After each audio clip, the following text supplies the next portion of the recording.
이런 일이 벌어진 것은 3월 8일이었는데요. 제가 3월 4일에 나왔던 졸탄의 글을 읽었을 때, 뭐 그럴 수도 있겠다 했는데, 막상 3월 8일이 되니까 정말 뭐라 해야 될까요? 깜짝 놀랐어요. 보통 졸탄을 그 별명이 뭐냐면 래퍼 오라클이라고 부르거든요.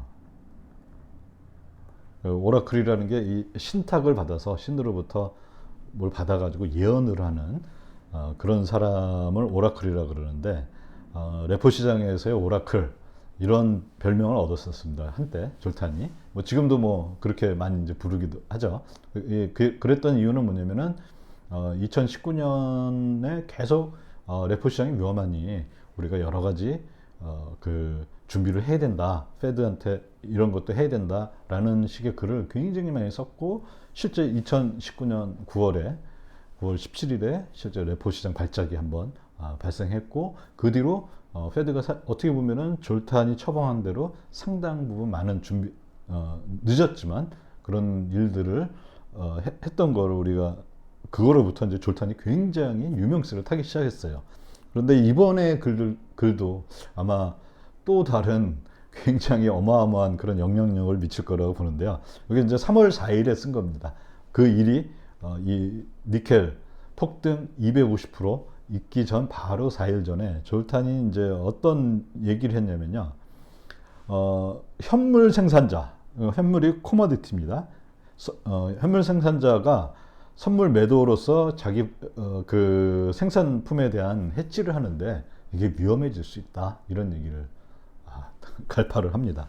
그래서 그 이제 졸탄이 하는 얘기는 어떤 얘기냐면 러시아 우크라이나가 지금 전쟁을 하고 있고 러시아가 우크라이나 침공을 통해서 전쟁을 하고 있는데 이 러시아 우크라이나는 어떤 나라들이냐 상품 선물 생산자라는 거죠. 원유, 니켈, 뭐 네온은 한 전 세계 85%를 우크라이나에서 생산한다고 합니다. 그 반도체 공정에 많이 쓰이는 그런 또 중요한 그런 그 상품이라고 하고요. 그 다음에 우크라이나 곡창지대, 우리 뭐 많이 들었죠. 곡물 이런 것들을 생산하는데 전쟁으로 인해서 상품 가격이 급등을 하죠. 그 전쟁하니까 러시아나 우크라이나가 제대로 뭐 수출하기가 힘들겠죠. 근데 거기다가 설상가상 스위프트 제재까지 이루어지니까 이게 굉장히 이 공급망 체인에서 공급망에 이 문제가 생길 것뿐만 아니라 이 사람들이 뭐로서 이 금융시장에서 뭐로서 역할을 했냐면은 생산자니까 선물 매도라든지 이런 걸 통해서 자기 생산한 그 일종의 매수 포지션이죠. 매수 포지션에 대해서 선물 매도를 통해서 이 LM이나 주로 LM을 통해서 그런 포지션들을 갖게 된 겁니다. 그러면은 어떤 일이 생기냐? 마진콜 아까 말했던 방금 전에 말했던 청산그룹과 같은 마진콜 가능성이 제기가 된다. 이게 그러면 점점 걷잡을 수 없이 벌어지게 되는데 그게 어떤 의미를 갖느냐? 졸타는 2020년 팬데믹 시기 유동성 위기가 한번 왔었잖아요. 그때 뭐 S&P나 이게 전 세계 주가가 어마어마하게 급락을 했어요. 근데 그 가장 큰 이유 중에 하나가 뭐였냐면요.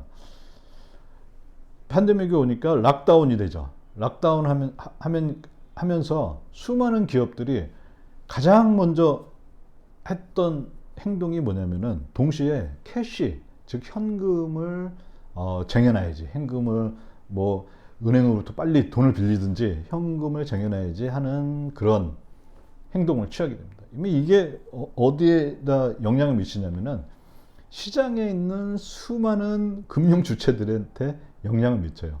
그러면 이제 뭐 그 중에 하나인 RB 펀드라고 있는데 이게 렐러티브 밸류 펀드입니다. 이게 렐러티브 밸류 펀드니까 뭐 상대 가치 펀드 뭐 이렇게 번역을 할 수가 있는데 이건 이런 데는 어떤 거냐면요. 저 이자율이 싼 거를 사서 이자율 비싼 거 뭐 이자율이 비싼 거를 사서 이자율이 싼 거를 파는 그 가격은 반대니까요. 이런 식의 일들을 하는 데가 렐러티브 펀드였어요.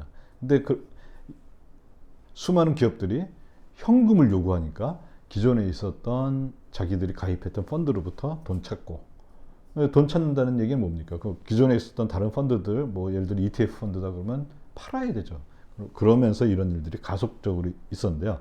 이러면서 어떤 일이 벌어졌냐면은 이 렐러티브 펀드 같은 경우에는 자산으로서 주로 좋은 담보 컬레터럴이라고 하는 그 국채를 투매합니다. 그래서 2020년 3월에 우리가 여러 가지 사건들이 있었는데 그 중에서도 이제 굉장히 중요한 사건 중에 하나가 뭐냐면은 전 세계에서 가장 안전하고 가장 유동성이 많다는 국채 시장에서 투매 조짐이 발생을 하죠. 국채 시장의 저 유동성이 확 말라버리는, 씨가 말라버리는 그런 현상이 있었습니다. 이 문제는 아직도 페드가 굉장히 고민을 하고 있어요. 이거를 어떻게 풀어야 될지. 또 이런 위기가 오면은 우리가 누구나 이 국채를 그렇게 부르잖아요. 안전자산이라고, 세이프 에셋. 이게 더 이상 세이프가 아닌, 이렇게 되면은 이거 사실 전 세계 금융시장의 근간이 흔들리는 거기 때문에 이거에 대해서 굉장히 주의를 하고 있습니다. 현재 상황을 한번 보면요. 요거는 주요 그 원자재에 대한 겁니다. 여기 맨 위에 파란 게 WTI니까 이게 그 원유죠. 원유 가격이 최근에 어마어마하게 올랐죠. 이게 대략 이게 몇 퍼센트냐면 한 50% 오른 상태네요. 지금 원유는. 그 다음에 이 주황색이 밀인데요. 밀은 40% 오른 상황입니다. 그 다음에 노란색 이 진한 파란색이 금인데 금은 한 10% 정도 올랐고요. 이 중간에 있는 이 노란색 DBC라고 하는데 DBC는 뭐냐면 바로 이게 상품 ETF라고 보시면 돼요. 이 ETF 상품 안에는 금도 있고 원유도 있고 뭐 니켈도 있고 구리도 있고 각종 등등을 다 모아서 만든 ETF인데 이것도 어마어마하게 올랐습니다. 이게 불과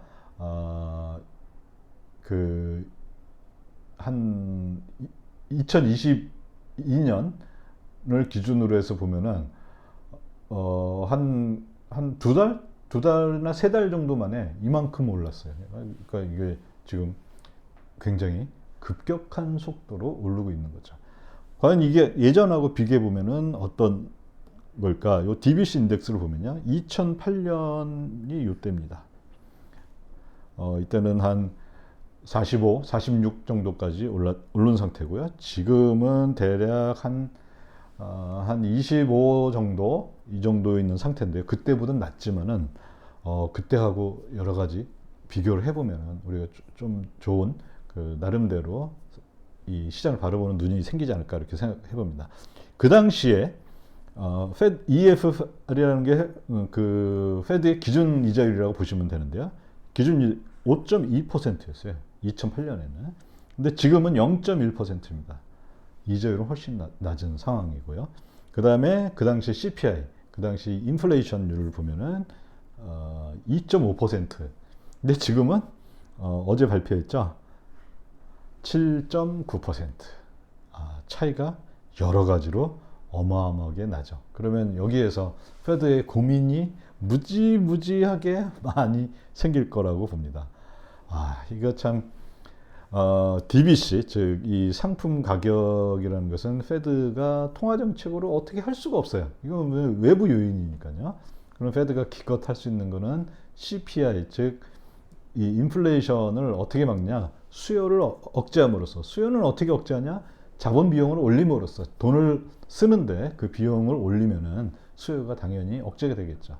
그래서 이게 페드가 이제 뭐 다음 주죠. 3월 16일에 그 16일 회의에서 과연 0.25 BPS로 25 BPS를 올릴 것이냐, 뭐 50 BPS를 올릴 것이냐. 지금은 25 BPS가 뭐 월등히 그 확률이 많은 것으로 나오는데요.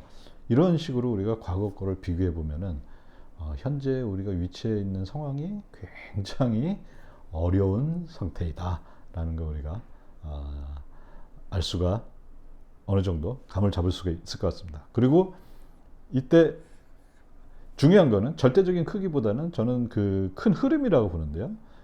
상품 가격 급등하죠. 지금 또 급등하죠. 예. 요게 굉장히 지금 현재 중요한 포인트가 아닌가 이렇게 생각을 해봅니다.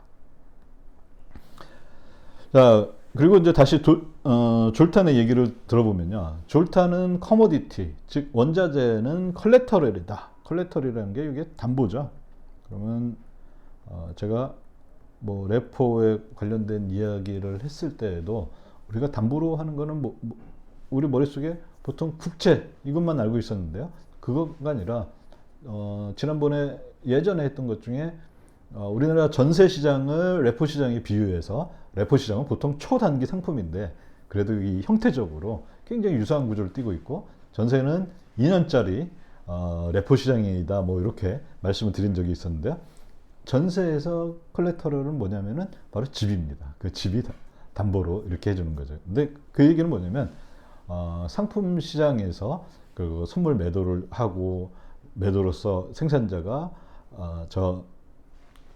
그 상품에 대해서 이제 그 해지를 할 때 있어서 이 커머디티는 이제는 컬레터럴이 됐다, 담보 상품이 됐다 이런 얘기를 합니다. 그리고 모든 위기는 항상 펀딩 마켓, 즉 자금을 서로 빌려주고 빌리는 그 펀딩 마켓과 그 다음에 컬레터럴 마켓, 서로 빌려주는데 그 이면에는 뭐가 있어야 되냐면은 항상 담보물이 있어야 되죠. 그 컬레터럴 마켓 뭐 이렇게 표현할 수가 있는데요. 이것의 교집합에서 이것이 만나는 지점에서 항상 생기는데 둘 중에 하나가 문제가 생기면 서로에게 반드시 영향을 준다. 이렇게 얘기를 하고 있습니다. 그러면서 졸탄이 하는 얘기는 뭐냐면 현재 스위프트 제재로 인해서 아직 스위프트 제재가 정확하게 발효되지는 않았습니다. 근데 3월 12일부터 이제 발효가 되는 걸로 지금 이제 신문 보도는 나오는데요. 이미 이 시장에 있어서 뭐 예를 들어 러시아산 상품을 취급하는 사람들은 이미 뭘 하고 있냐면은 제재를 하고 있는 거예요. 알아서 그걸 제재를 감안하고요. 현재 보면은 우랄산 원유, 러시아산 원유죠. WTI 가격 차이가 10% 거의 뭐 20% 가량까지 현재 나고 있습니다. 이 이야기는 뭐냐면은 러시아산 뭐 어떤 채권이 있다고 치면 그게 AA짜리였어요. 굉장히 좋은 우량 채권인데 이제 시장에서는 정크본드로 취급되고 있다. 즉 컬레터럴이 또는 담보가 부실화되고 있다. 이런 것을 의미하죠. 이게 우랄산 그 원유하고 그 브렌트 크루드하고 그 원유하고의 그 가격 차이를 나타내는 건데요. 이게 보면은 거의 0 근처에서 놀죠. 이렇게 뭐 조금 우랄산이 떨어졌을 때도 있고 올라갔을 때도 있고 뭐 이런 식으로 그 움직이고 있는데요. 지금 보면은 최근에 어떻게 됐냐면 이렇게 아주 많이 떨어져 있습니다. 이 경우는 지금 대략 한 100불 정도라고 보여지니까요. 이거는 한 20% 이상 차이가 지금 나고 있는 상황입니다. 그래서 이 졸탄은 요 얘기를 더 나가서 위기의 3요소 이거는 뭐냐? 컬레터럴, 담보, 레버리지. 뭐 우리 많이 다 이제 제가 레포 강의를 했을 때 레포를 통해서 금융기관들이 하는 거는 뭐냐면은 이자율 차이를 먹는데 쉽게 얘기해서 수익률 차이를 먹는데 수익률 차이가 뭐 5bps 뭐 10bps 굉장히 작으니까 이거를 제대로 수익을 내기 위해서는 레버리지를 올릴 수밖에 없고 레버리지 그 다음에 펀딩 돈이 들어와야 되잖아요. 이 돈은 보통 레포라는 이 기법을 통해서 펀딩을 하고 이런 식으로 이 세 가지가 있는데 셋 중에서 주로 컬레터럴 또는 펀딩에서 문제가 생기면은 이 전체가 와르르 무너지는 그러한 구조로 되어 있다 이렇게 얘기를 합니다. 98년에 지금은 아마 이제 많은 사람들이 그 생각 속에서 잊혀진 것 중에 하나가 뭐가 있냐면요. LTCM이라는 아주 어마어마하게 큰 그 헤지 펀드가 있었습니다. 그 당시 헤지펀드에서 아마 최고였던 것 같아요. 수익률 어마어마하게 좋았고요. LTCM의 이 뭐 사장단이라고 그러더니 사장단 중에 2명은 노벨 경제학상 수상자였어요. 아주 유명했던 저 펀드였고 전 세계 제가 봤을 때 아마 전 세계 중앙은행장들이 다 이 사람들 밑에서 배웠던 그런 경제학자 출신이었을 거라고 생각할 정도로 어마어마했던 이런 사람들인데 이 사람들이 뭘 했냐면 러시아 채권에 투자를 했던 거죠. 러시아 채권을 그 당시에 이자율이 굉장히 높았으니까요. 그러면 이자율이 높았으니까 가격이 싸잖아요. 싼 거 사가지고 그 다음에 이자율이 낮고 가격 높은 걸 팔아서 그 다음에 레버리지를 일으키고 요거를 이렇게 매매를 했습니다. 그럼 여기에서 러시아 채권의 역할은 뭐였냐면 이게 바로 저걸 한 거죠. 컬레터럴의 역할을 한 거죠. 매수를 했으니까 자기 매수 포지션에 있는 걸 가지고서 담보로 제공했으니까요. 했는데 러시아가 98년에 저거 했잖아요. 디폴트 선언하니까 이게 바로 뭐냐면 컬레터럴의 부실화 해가지고 전체가 망가지는 이런 일들이 생겼고요. 그 다음에 2008년 서브프라임 모기지하고 그 당시에 유럽과 미국의 투자은행들의 이때 위기는 뭐냐? 이 투자은행들이 자기 자산에 갖고 있었던 거. 그게 뭐냐면 뭐 MBS니 뭐 ABS니 뭐 CDO니 복잡하게 얘기하지만 사실은 서브프라임 모기지 이걸 갖고 있었던 거예요. 자기들이 인수를 했던 겁니다. 근데 컬레터럴이 부실화되니까 망가졌고. 그 다음에 2020년 이때는 약간 좀 다릅니다. 이때는 어떤 일이 있었냐면은 레버리지드 본드 베이시스 트레이드라는 것들이 있었어요. 이게 뭐냐면은 레버리지를 무지하게 키웠는데 이 사람들은 주로 뭘 했냐면은 채권하고 채권 사이에 이 이자율 차이, 가격 차이를 가지고서 트레이딩을 했던 거였습니다. 이때는. 근데 이때는 채권하고 채권 사이에 채권들 자체의 문제는 즉 컬레터럴의 담보의 문제는 없었어요. 그런데 2020년에 락다운 발표하고 하니까 기업들이 갑자기 뭐를 요구했냐면 현금 수요가 폭증하기 시작합니다. 그럼 현금 수요가 폭증하니까 어떤 일이 벌어졌냐?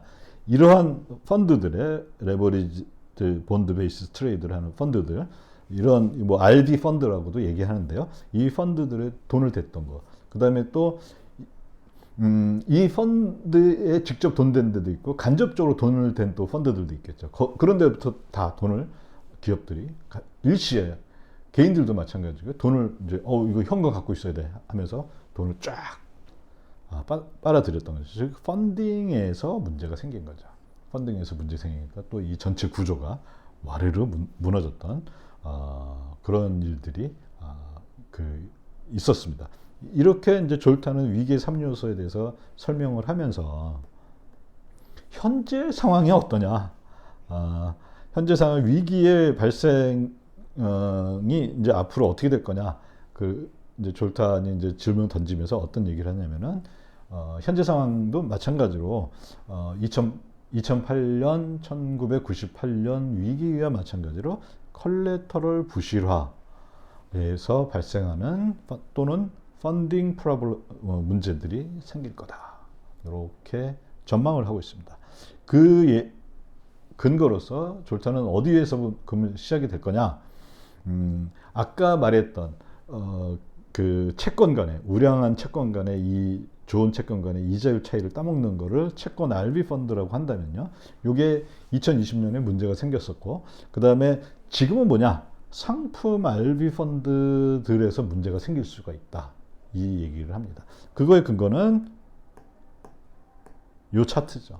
그러니까 상품들의 가격이 이거 불과 3개월 만에 급격하게 올라가고 있는 또는 요 차트 2008년과 비교했을 때도 2008년 뭐 어마어마하게 올랐지만 지금은 이자율도 현재 싼 상황이라서 이런 펀드들이 현재는 그때보다도 오히려 어떻게 보면은 이 펀딩 하는 데는 비용이 굉장히 작은 상태예요. 오히려 그때보다 훨씬 작죠. 그때는 뭐 기준 이자율로 보면 그때는 5.2%인데 지금은 0.1%밖에 안 되니까요. 졸탄이 하는 얘기는 결국에 상품 RB 펀드, 이거는 채권 RB 펀드하고 유사한 구조를 갖고 있다. 이렇게 설명을 하고 있습니다. 그리고 결국에 졸탄의 경고는 뭐냐면은 이 러시아 침공으로 인해서 어떻게 보면은 경제를 잘 알지 못하는 정치가들에 의해서 러시아 제재가 있었는데, 이 스위프트 제재가 의도하지 않은 결과를 가지고 올 수 있다. 이건 뭐냐면은 내가 상대방을 제재하는데 상대방을 뭐 한 대 세게 때렸다는 거죠. 그런데 내 손도 아프다는 거죠. 근데 이게 내 손이 때에 따라서는 더 아플 수 있다는 요거를 경고를 하고 있습니다.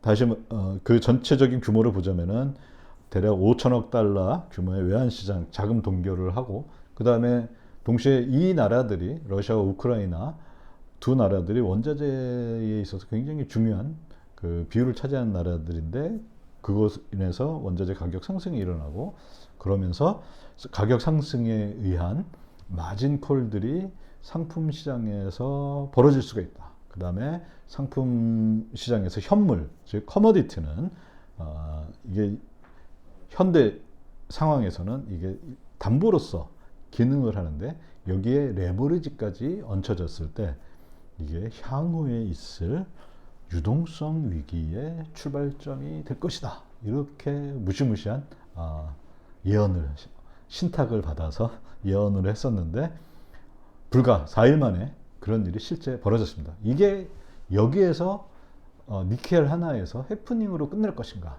아니면 향후에 더 큰 이 상품 시장에서 출발한 어떤 또 이 그 문제로서 이게 그 대두가 될 것인가, 이거는 우리가 좀 더 지켜봐야 되겠지만, 어쨌든 매우 짧은 단기적으로 졸탄의 신탁이 또 한 번 이 금융시장에 경고를 주고 있는데, 이것도 한번 우리가 계속 주목하고 주시해야 될 부분이 아닌가 합니다. 앞으로도 계속 또 졸탄의 얘기들이 재밌는 얘기들이 많이 있는데요. 그거에 대해서도 계속 소개할 것을 약속드리면서 오늘은 여기까지 마치도록, 여기까지 하도록 하겠습니다. 여기까지 들어주셔서 대단히 감사합니다.